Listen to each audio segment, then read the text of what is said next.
Ang banta ng digmaan ngayong taon. Muling lumulutang ang pangamba sa posibilidad ng isang malawakang digmaan. Ang mga kaganapan sa pandaigdigang politika, tumitinding tensyon sa mga regional na hidwaan, at ang pagdami ng mga armas na pandigma ay nagiging malinaw na mga senyales ng banta. Ngunit, gaano nga ba kalapit ang mundo sa panibagong digmaan, at ano ang mga pangunahing sanhi nito?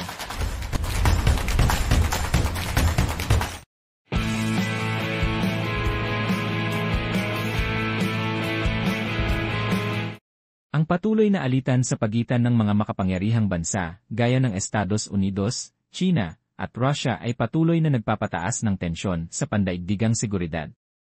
Sa rehiyon ng South China Sea, ang agresibong pagpapalawak ng China at ang kanilang pag-angkin sa mga teritoryong inaangkin din ng ibang mga bansa, kabilang ang Pilipinas, ay patuloy na nagiging mitsa ng posibleng armadong sagupaan.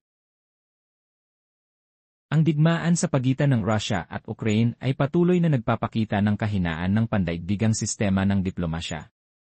Sa kabila ng mga negosasyon at pag-apela para sa kapayapaan, nananatiling mataas ang tensyon, at patuloy na nagtatagal ang labanan na nagiging sanhi ng pandaigdigang krisis sa ekonomiya at enerhiya. Patuloy ang pagdami ng mga bansang may kakayahang lumikha at gumamit ng mga armas nukleyar. Ang pagtaas ng aktibidad sa nuclear testing at ang kawalan ng tiwala sa pagitan ng mga bansa ay nagdadagdag sa panganib ng isang pandaigdigang digmaan.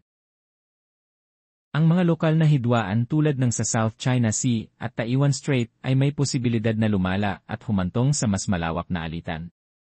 Isang maling hakbang lamang mula sa alinmang panig ay maaaring magdulot ng armadong labanan. Kung ang digmaan sa Ukraine ay lumawak sa mga kalapit na bansa, posibleng madamay ang iba pang mga estado sa Europa, at hindi malayong makialam ang mga malalaking bansa, gaya ng Estados Unidos at China. Bukod sa tradisyonal na labanan, ang cyber warfare ay isa pang anyo ng digmaan na patuloy na umuunlad. Ang mga bansa ay gumagamit na ng teknolohiya upang atakihin ang infrastruktura ng kanilang mga kalaban, na maaaring magdulot ng malawakang pinsala. Ang posibilidad ng digmaan ngayong taon ay nananatiling totoo, at ang mga sanhi nito ay malinaw na nakaugat sa mga geopolitical na tensyon, hindi pagkakaunawaan sa teritoryo, at ang lumalalang kompetisyon sa pandaigdigang politika.